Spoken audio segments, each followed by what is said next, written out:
Siya ang aristuhin ninyo. Siya ang sniperin ninyo para si Inday Sara na ang papalit. Higher ground yan, paboritong area yan ng sniper. Paboritong area yan, higher ground. Binubulgar na namin kayo ngayon. Di ba kayo para sa bayan? Di ba naglilingkod kayo para sa bayan to serve and protect us, Filipino citizen? Dapat nandun kayo ng kaposisyon malapit sa Malacanang. Dapat abangan ninyo paglabas ng bangag na presidente. Isniperin ninyo para ang papalit ang ating mahal na Vice Presidente, Inday Sara Duterte. Yung sinabi sa video, si PBBM daw, si Pangulong Marcos daw ang arestuhin at siya daw ang barilin sa ulo. Narinig niyo po yun? Mismong live po yan ng SMNI, ng KOGC. Live po yan ng KOGC, mga kababayan.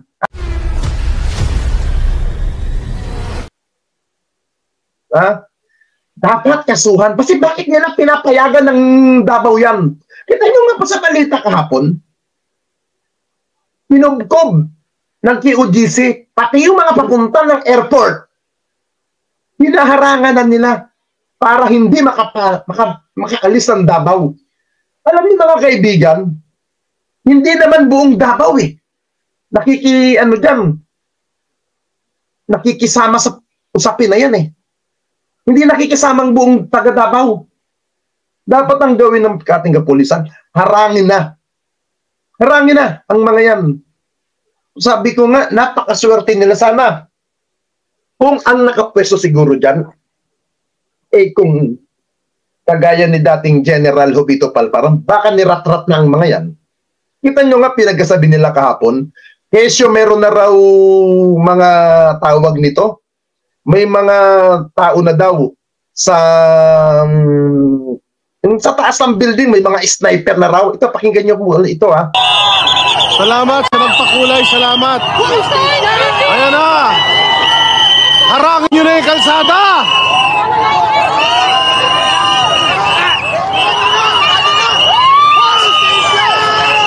Yan na, isara nyo na yung kalsada para maperwisyo na tayo lahat.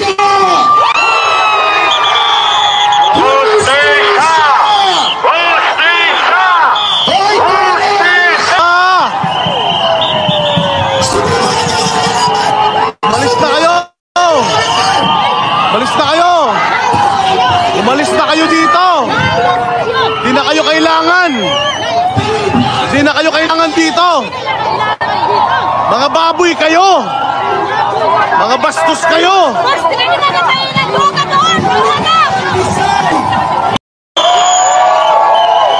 Yung mga taga Maynila, pumunta na kayo sa Malacanang!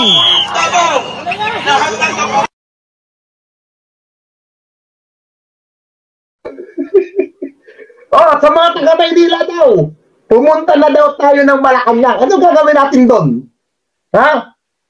Ba't kayo hindi pumunta? Ba't uutusan nyo kami mga nandirito sa Metro Manila? Ganyang kagago ang mga supporter nila. Di ba? Hindi na daw kailangan, umalis na daw mga kapulisan doon.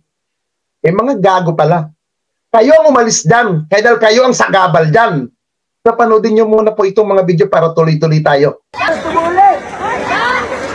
Ito shout out sa mga Special Action Force nasa second floor at rooftop ng JMC. Ito JMC, eskwelahan po namin yan.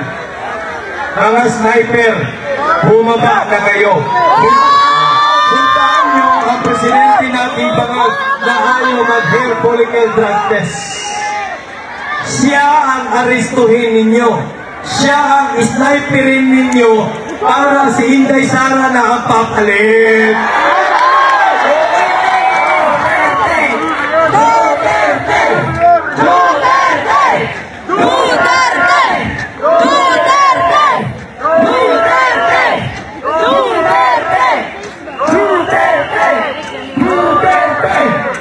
Ang trabaho ng kapulisan, hindi mangharas, hindi mang-abuso.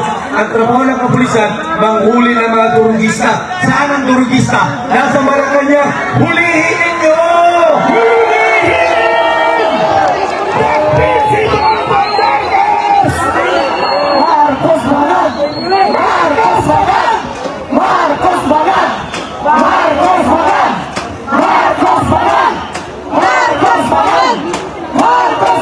Uulitin natin. Maraming mga sniper, special action force, nakaposisyon na. Rooftop, second floor, third floor, lahat ng floor dyan sa JMC, ha? Higher ground yan, paboritong area yan ng sniper. Paboritong area yan, higher ground. Binubulgan na namin kayo ngayon. Di ba kayo para sa bayan? Di ba naglilingkod kayo para sa bayan to serve and protect us, Filipino citizen? Dapat nandun kayo nakaposisyon malapit sa Malacanang.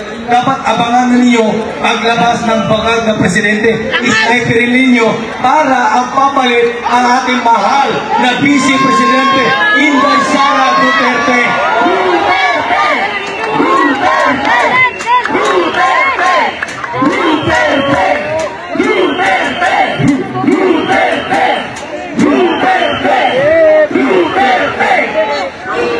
Bakit hanggang ngayon hindi niya sinasagot ang hamon natin? Narinig niyo po mga kababayan, yung sinabi doon sa video live mismo po ng SMNI? Ha? Narinig niyo po? Yung sinabi sa video? Si PBBM daw, si Pangulong Marcos daw ang arestuhin at siya daw ang barilin sa ulo. Narinig niyo po yun? Mismong live po yan ng SMNI, ng KOGC. Live po yan ng KOGC, mga kababayan. Ha?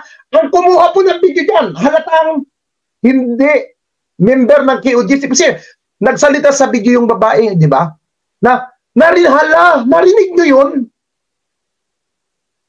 Di ba nakakaloka? Di ba? Nakakagigil ng laman. Di ba? Nakakagigil ng laman. Di ba? Di ba? Ayun o, may 8 million member daw ang KOGC. Bakit hindi nyo kubkubin ang EDSA Shrine? Bakit hindi nyo kubkubin ang Malacanang kung may kakayahan kayo? Hindi nyo magawa kasi unang-una, kumukuha kayo ng simpatya. At bilib ako, karamihan ng mga miyembro ninyo ay nag-iisip na. Alam nila na may lehitimong kinakaharap na kaso, si Kibuloy. Tapos itong Vice President natin, kung ano-anong pinagpuputak. Pabor na pabor sa kanya itong nangyayari. Pabor na pabor. Mali ang strategy ng mga Duterte rito, mga kababayan. Pinapahalataan nyo lamang na kayo ay atat makabalik sa pwesto at kapangyarihan, mga putang ina ninyo. Ha? Hindi lang kayo ang Pilipino. Hindi lang kayo ang tao sa Pilipinas. Ha? Hindi lang kayo. Ha? Ha? Ay, ito, wala daw akong alam. Ay, ito. Kalbo, wala kang alam sa batas. Kapal pa ng init ng anit mo parang mag-live. Alam mo, Betrex, makinig ka sa sasabihin ko sa iyo, kapatid. Ha? Makinig ka sa sinasabi ko sa iyo. Ha? Dahil minsan masakit sabihin sa isang tao na kagaya mong mangmang na tanga. Ano ang sinasabi mo? Kalbo, wala kang alam sa batas, kapal pa ng anit mo para mag-live. Tapos nung warrant of arrest na naging search warrant, pero ayaw pa dun umalis ng mga pulis. Shoppers na yan, bobo na mga pulis. Alam mo kaibigan, alam ko naiintindihan kita kung saan ka humuhugot. Naiintindihan kita. Kasi mangmang ka. Hindi gagawa ang isang otoridad, lalo ang isang katauhan ni General Torre na pupunta doon nang walang court order. Ha? Hindi pupunta siya para isugal niya ang sarili niya. Tandaan mo, Betrex na tanga. May mga senador na kapanalig si Kibuloy. May mga abogado, nandiyan dyan si Vice President Sara na kakampi niya. Ha? Nandiyan dyan ang dating Pangulo na kapartido niya na nandiyan din sa Davao ang area. Sa tingin mo, hindi aalma ang mga yan kung sa tingin nila talagang walang katuturan yung ginawa ng kapulisan? Huwag kang tanga, Betrex. Huwag mong ipahalata na ikaw ay mangmang. Ha? Huwag mong ipakita. Ha? Naakawa ako sa iyo na halata naman na isa kang faking account. O ito na lang, Betrex. Mag-comment ka rito sa aking live na willing kang umakyat, magdiskusyon tayo. Kayong dalawa magdiskusyon. Oh. Gusto kong makita kung gaano kalawak ang utak mo. Ha? Nakikita ko, paulit-ulit ka ng comment dito. Bago kita sipain sa account dito, willing ka bang umakyat sa aking live? Ha? Willing ka ba? Mag-comment ka na ipapakita mo ang muka mo. Hindi yung magtatago ka. Ah, willing ka ba? Willing ka? Kasi kung willing ka, papakatin na kita rito. Pero sa nakikita ko na hindi ka naman aakyat, dahil kaya mong ipakita ang pagmumukha mo, wala kang dahilan para manatili dito sa aking live. Ha? Dahil tanga ka, bobo ka. Alam mo, dapat sa nanayan mo, hindi nagkakantutan. Hindi dapat nag-iiyutan ng magulang mo. Kasi ang lumalabas, isang kagaya mong mangmang, ipinapakita ang kamangmangan mo. Ha? Tumahimik ka, kalbo, huwag kang makiasali sa gulo ng Davao, gago, bobo ka. Wala ka naman pinag-aralan, tanga. Ikaw lang may pinag-aralan. Pero bobo ka. Ako, aminado ako, hindi ako nag-aral, Jerome. Ha? Hindi ako nag-aral. Sino ba nagsabi nag-aral ako? Aminado ako. Alam mo, Jerome, mas proud ako sa sarili ko na hindi ako nag-aral. Mas nakakahiya ang isang katulad mo na mukhang edukadong tao. Mukhang may pinag-aralan, pero mangmang. Salat sa kaalaman. Mas nakakahiya yun, kaibigan. Alam mong may kaso, alam mong may nakapile sa korte, at alam mong may warrant of arrest ang iyong pinagtatanggol, pero mangmang ka. At ang sasabihin mo sa akin, wag akong makialam sa gulo sa Davao. Putang ina mo pala, Pilipino ako. Ha? Pilipino ako. Natural, may karapatan akong makisawsaw dahil bansa ko rin ito. Dito ako pinanganak sa bansang Pilipinas. Ha? Kaya ikaw ang mangmang na nagpapanggap na may utak. Pukin ang ina mo. Dakulin mo ang bayag mo. Ha? Dakulin mo ang bayag mo nang yung tamod mo na bulok, na kasimbulok ng kaisipan mo ay mabawasan. Oh! Huwag masyadong akat yung mga follower ni Kibuloy na manyak na malibog. Pwede kayong umakyat dito. Relax. Okay ng ina ninyo, nanggagalaiti kayo sa akin Nanggagalaiti kayo. Huwag ganon. Ha? Gusto nyo naman pabuin si Sarah? Ha? Na sinasabi nyo hindi siya ay maka-konstitusyon. Yung ginawa nga rin sa sirip yung binugbog niya. Ito, panoodin po rin natin, mga kababayan, ha? Panoodin ulit natin yung pinagkasabi ni BP Sara. Ha? Nakakahiya yung ganun kayo. Ha? Ha? Nakakahiya. Huwag magtanga-tangahan. Tandaan ninyo, mga kababayan, kung walang kaso si Kibuloy, hindi aabot sa ganyang punto ang nangyari. Ha? Hindi mangyayari yan. Ha? Ha? Hindi mangyayari yan, mga kaibigan. Ito, panoodin nyo, ha? Yung sinasabi ninyong papalit kay Pangulong Marcos, ito ba? Ito ba? Ito ba yung papalit kay Pangulong Marcos? Panoodin nyo natin. Ipag sa proteksyon na lang namong. Dali, sir. Panoodin nyo natin. Ipag sa proteksyon na lang namong. Dali, sir.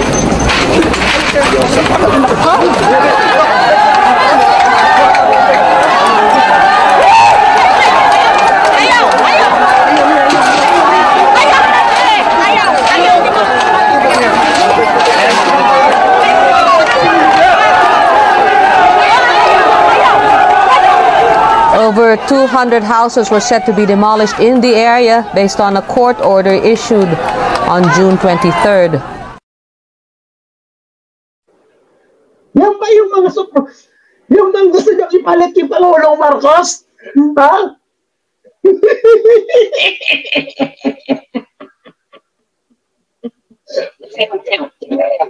Yan ba ang gusto ninyo na sinasabi niya? Hindi niya tinututulan? Yung ginawa niya sa sirip na kung saan ginagawa niya lang ang trabaho niya ginawa ni VP Sara, kitang-kita doon sa video. At ang nakakaya pa rito, yung video niya na nagkasalita. Na reporter, international news pa. Hindi po gawang fake yan. Hindi po inedit-edit yan. Ano na? Yan ba ang gusto ninyo? Diyos ko po, putang ina nyo naman talaga. Yan ba ang gusto ninyo?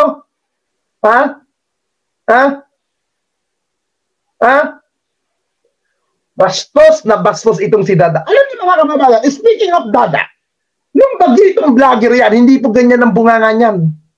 Hindi ganyan yan. Balikan niyo po yung mga una-unang video niya, hindi ganyan katalas ang bunganga niyan. Hindi yan ganyan.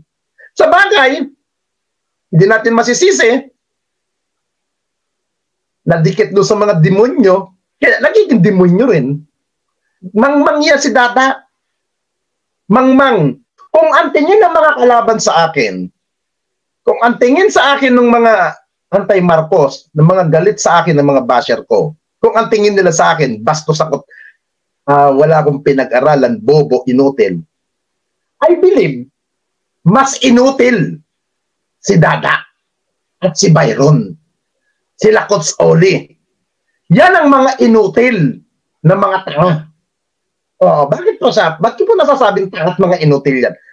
Simple lang eh. Sino ba ang mga nakapail na kaso? Sino ba ang may kasong pangahalay? Sino ba ang nagpapakilalang makadiyos? Sino ba? Sino ba ang may kasong human trafficking?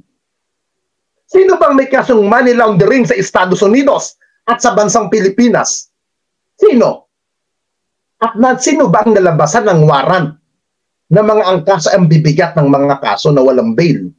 Hindi ba si Kibuloy? Tapos itong mga tangang ito na nagpapanggap na matatalino, na mahuhusay daw, may utak daw, pero lantaran ang pagdepensa kay Kibuloy. Sino ngayon ang bobo? Di ba mga yan? Okay lang sana eh. Kung walang kaso si Kibuloy. Mabuti sana kung ang sinasabi niyong pangaharas kay Kibuloy, kung ang kaso lang yan, cyber libel, okay lang. Okay lang, yung maintindihan natin, pwede natin masabing harassment ang administrasyon.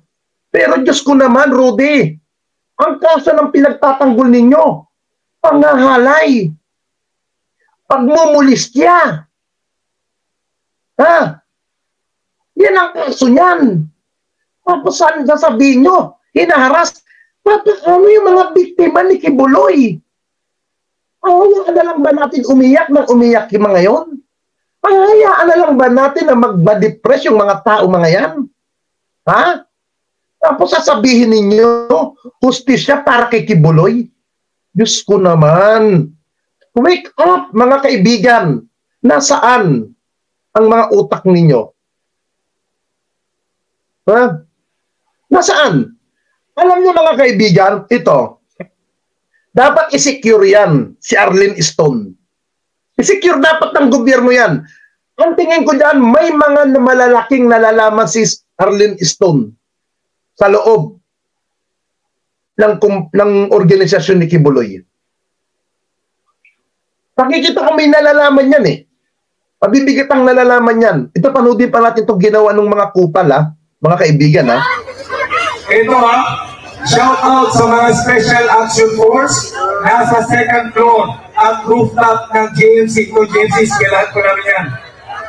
Mga sniper, bumaba. May nag-message sa akin dito, asan si Boss Dada? Nag-airgas daw si Boss Dada? Pumasok po si Boss Dada, sir. Pumasok? Pinasok, sir. Sige, sige.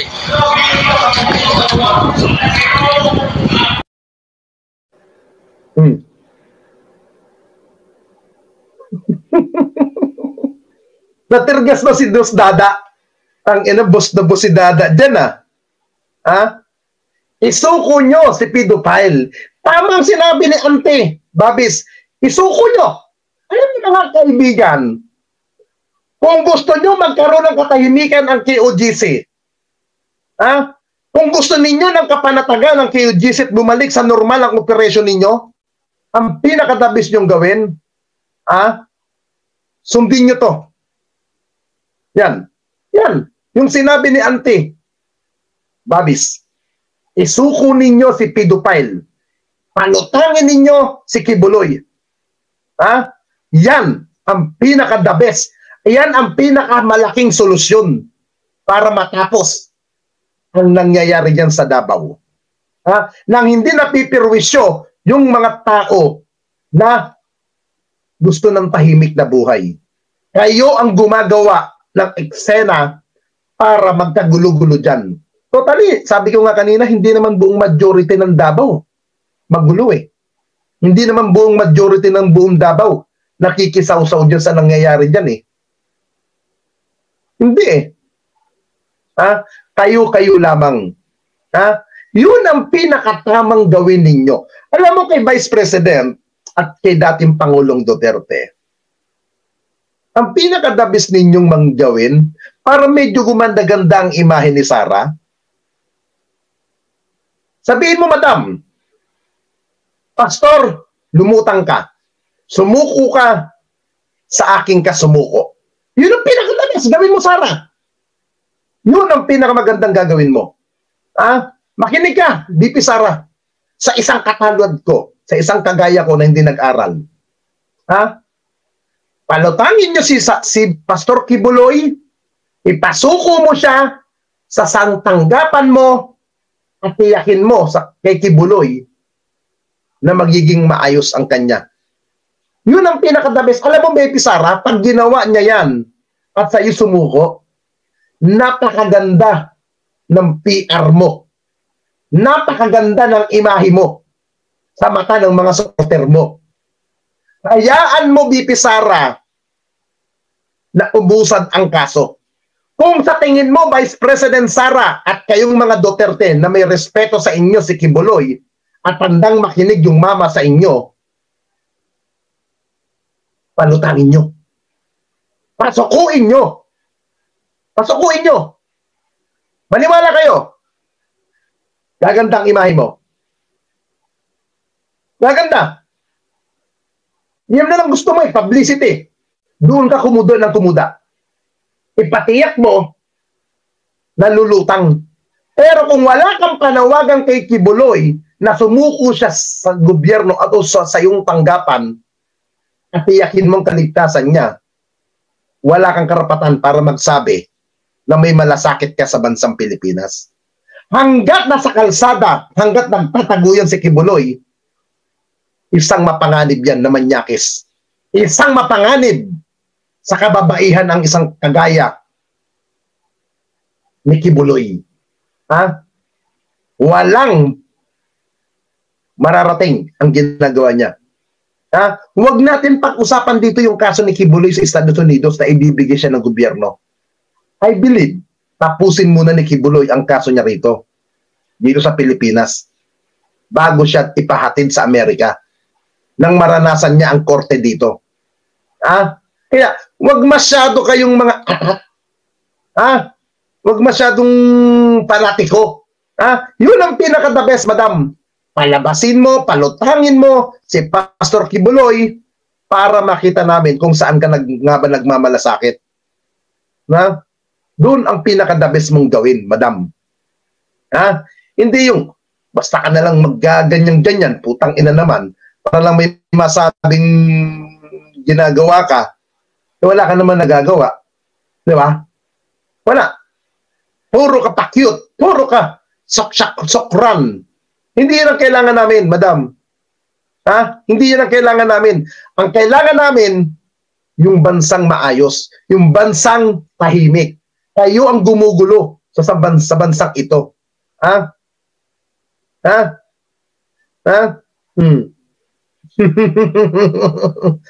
sabi ng isa,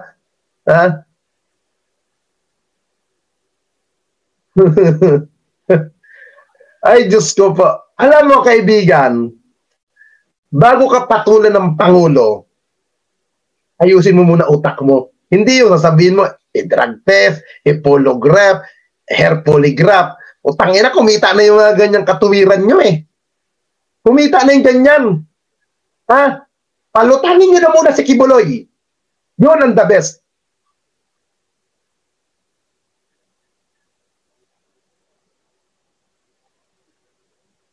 Correct ka, Raven Capis. Tama ka. Bayaran ng mga kupal na yan. Tama ka. Bayaran ng mga demonyo na yan. Oo. Bayaran ng mga yan.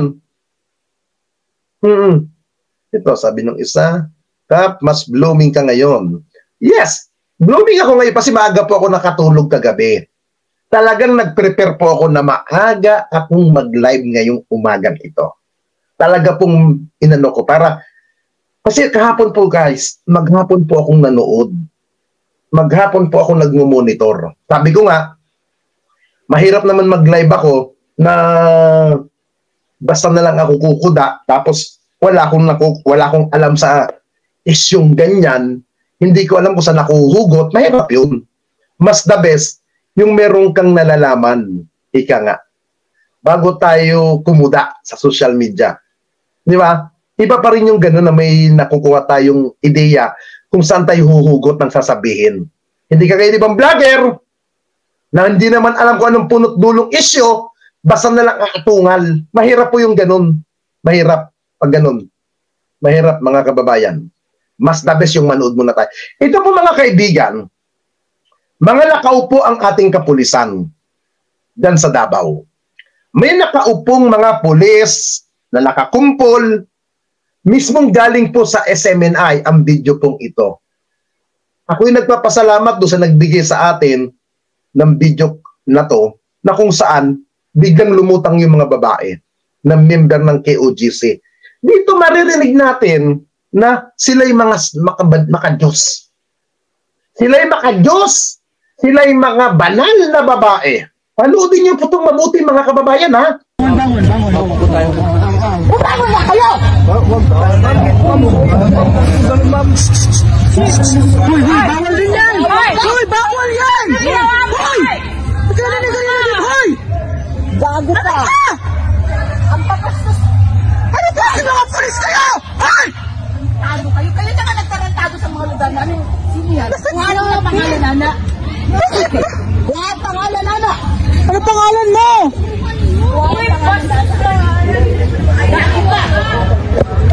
Pinapagising namin kayo kasi hindi dapat kinatutulog dito.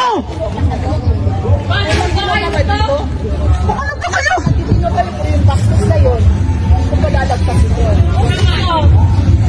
Sino yan? O, nakakaanin mo?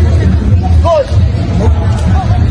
So, wala lang. 24 hours na kayo dito. Pwede ka bumawa.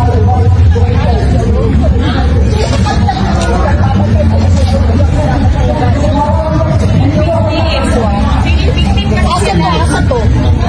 Unsay bang kaya to?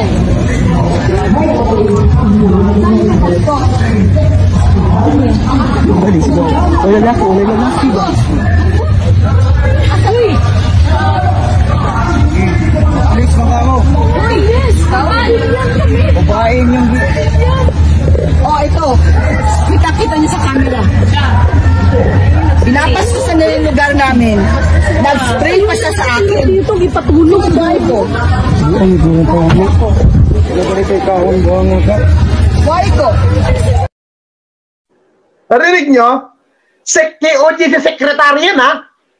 KOG si sekretary. Pero pag sa Senado, gusto ng katarungan. Gusto na kung ano-anong kaitsusan ang hinihingi. Ha? Kung ano-anong kalitsihan ang mga pinagkasabi. Ha? Baliktad ang salamin mo. Ay, sorry, nalito ako. Oh yeah, thank you, ha? Thank you. Ha? POG si secretary po yan. Ha? Yan ba ang sinasabi niyong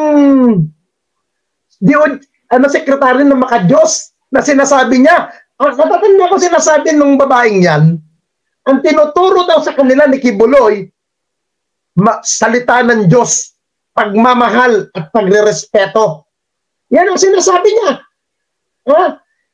Puro makalangit ang sinasabi niyang binibitawan salita nung sekretary ng KOGC sa Senado.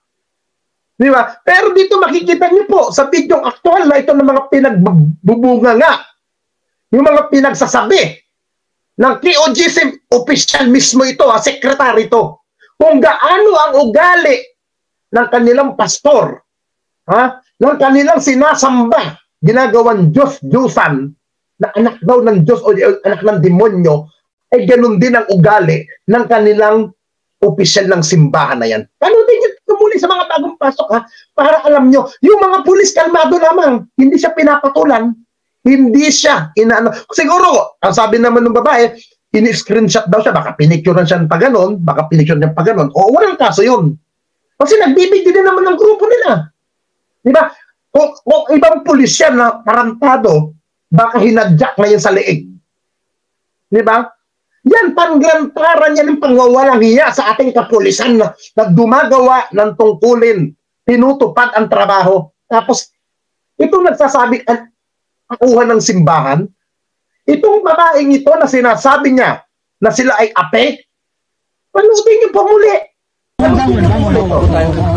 Bangon na kayo! Hoy, bawal din yan! Hoy, bawal yan! Hoy! Hoy! Gago ka! Ang pakastos!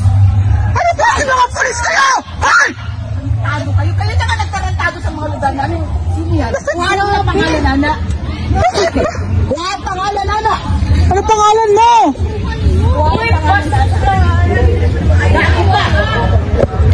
Pinapagising namin kayo kasi hindi dapat pinatutulog dito. Ano ba kayo? Sino kayo po yung pastos na yun? Kung malalagpas ito.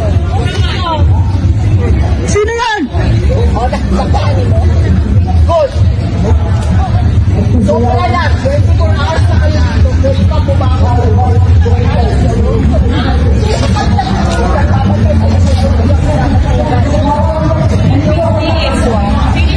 Asan na asa to? Unsay bagaya to? Dali, sigaw. Wala laki, wala laki ba? Uy!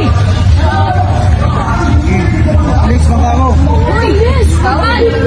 Babaeng yung... Oh, ito. Kita-kita niyo sa camera. Pinapastusan na yung lugar namin. Nag-spray pa siya sa akin. Dito, ipatulog sa bahay ko. Ay, hindi po ako. Wala ko ikaw ang buwang ka. Bahay ko. O kung in-sprayan ka man, deserve mo yan. Buti nga, spray lang ang ginawa sa'yo eh. Tingin ko siguro yung spray na yun, baka pabango para bumangon bunganga niya. Kasi kung spray yan na nakakasakit, kita niyo naman mga kababayan, hindi niya nga hinabol para saktan yung pulis. Hindi nga siya nagwala doon na, ginanon niya yung pulis. Wala. Baka tingin ko guys, baka yung pulis siguro nag-spray sa kanya, asar na, bakit ang spray mouth ng pulis yun? Inisprayan niya ang bibig nung siguro ng babae. Di ba? Baka yun ang ginawa ng pulis. Pero yung sasabihin natin, inisprayan yung babae na yan, yung sekretary ng KOJC na para mahimatay o maano. Hindi, no. Hindi ganun yan, I think. Siguro, spray na pampabango ng bunganga niya sa sobrang baho ng bunganga niya. Kaya kung ano-ano lumalabas. Di ba? Parang ako, mga kaibigan, palamura, bastos. Ito, may spray din ako. Baka ito yun, no? Ito. Ganyan. Yan, mabago na naman ang hilig ako. Pwede na naman ako makipaglap-lapan. Baka gano'n ang in-spray sa kanya. Pero yung spray na, alam mo, nahilo ka. No, wala. Walang ganyan. Walang ganyan. Walang ganyan. Kaya, doon sa nagsabi na in-sprayan daw kung anong na parang dating doon kung anong in-spray na panghimatay o panghilo. Hindi. Makikita naman sa video na normal eh. Normal yung tao Bunganga na nga ng bunganga yung Secretary General, Secretary ng KOJC. So dito po sa video na ito ay napatunayan natin na napaka-agresibo na po ng kinikilos ng mga kulto ni Kibulok. At tumabot na nga po sa punto na gusto na po nilang ipagurgur itong si PBBM sa mga sniper pa po mismo ng SAP at ng PNP daw po. Imagine niyo po yan, mga taong gobyerno po yan. Inuutusan nila ng ganyang bagay. Diba? Ito po ay dala na rin po ng kanilang desperadong nararamdaman na nila yung desperasyon, di ba? Na sila, sobrang frustrated at sobrang desperado na po sila sa nangyayari dito sa kanilang leader ng kulto na si Kibuloc dahil nga po malapit nang mahuli at nandyan nga lang daw po sa bunker. 'Di ba? Yan po ay kailangan na po talaga nilang mahukay diyan kung saan man po diyan niya nagtatago para po ang atin pong bansa ay matahimik, lalong-lalo na ang Davao City. Kasi kapag naman nahuli na si Kibuloc, wala naman ng pulis na pupunta pa diyan sa KOJC para maggalugad at hanapin itong wanted at puganteng pastor na ito. 'Di ba? Yun naman ang katotohanan. Kung matagal na nilang sinuko si Kibuloc, wala na sanang nangyaring ganyang kaguluhan. 'Di ba? Kung matagal nang lumabas si Kibuloc, 'di ba? Kung talagang para sa bayan, para talaga sa katahimikan itong si Kibuloc, hindi niya gagamitin ang kanyang mga miyembro para po maging human shield. Kitang-kita naman natin sa mga video, sa mga live broadcast mismo ng SMNI na ginagamit nila ang kanilang mga member para po maging human shield. Ilang beses din po nilang sinabi na may paparating na daw na 1,000,000 miyembro, may paparating na daw na napakaraming tao, pero 'di ba? Wala hindi po dumating yung sinasabi nila na yan. Wala pong tao na dumating. Hindi po nakiisa ang ating mga kababayan sa kanilang panawagan na people power dahil yung konsepto po ng people power noong 1986 EDSA Revolution, pagkakaisa po yan. At ang talaga pong kagustuhan ng taong bayan ay mapatalsik ang diktadoryang Marcos noon. Ngayon po, hindi po sasama taong bayan sa panawagan ng people power na ang sinusuportahan po ay isang kriminal, wanted, pugante, manyakol, nang kikiskis ng hotdog. Diba? Hindi po yan susuportahan ng taong bayan. Kahit do sa Liwasang Bonifacio, hindi dumami ang mga tao at hindi po sila tinatangkilik. Kahit diyan sa EDSA People Power Revolution, ilang beses na silang nag-attempt diyan na manawagan ng people power, wala din pong sumasama. Wala po ni isang tao man lang na magnanais na pumunta diyan. Mas gugustuhin pa ng mga Pilipino ngayon manood ng Netflix or maglaro po ng mga online games kesa po sumama diyan po sa pinapanawagang people power na yan. Dahil nga po, ang pinagtatanggol po diyan ay kriminal. So, kaya wala po. Hindi po nagkakaroon ng matagumpay. Hindi po sila nagtatagumpay sa kanilang people power. Nagawa man nilang mag people power diyan sa Davao City, sino ba ang naapektuhan? Davao City. Sino na perwisyo? Davao City. Sino ang pinerwisyo nila? Davao City. Mga Davaoeños. Yun lang naman, di ba? Hindi po kaya mag-people power o magpatalsik ng isang gobyerno pamahalaan ang 800 katao. Hindi kaya. So, tigilan nyo na yung mga kabalbalan ninyo, mga kagaguhan ninyo, at kayo ay isuko nyo na lang si Kibuloc tapos ang usapan. Wala nang pulis dyan, hindi na pupunta mga kapulisan dyan sa KOJC. Matatapos na ang kaguluhang ito, oras na mahuli na si Kibuloc. So yun lamang po, maraming salamat sa pagsama nyo dito sa aking vlog. Thank you sa ating kaibigan, si Kuya Nino Barsaga, sa kanyang malupet na mga opinion. Thank you po sa inyo lahat. Momo, chup chup, love you. God bless us all. Pilipinas, God first. Salamat po.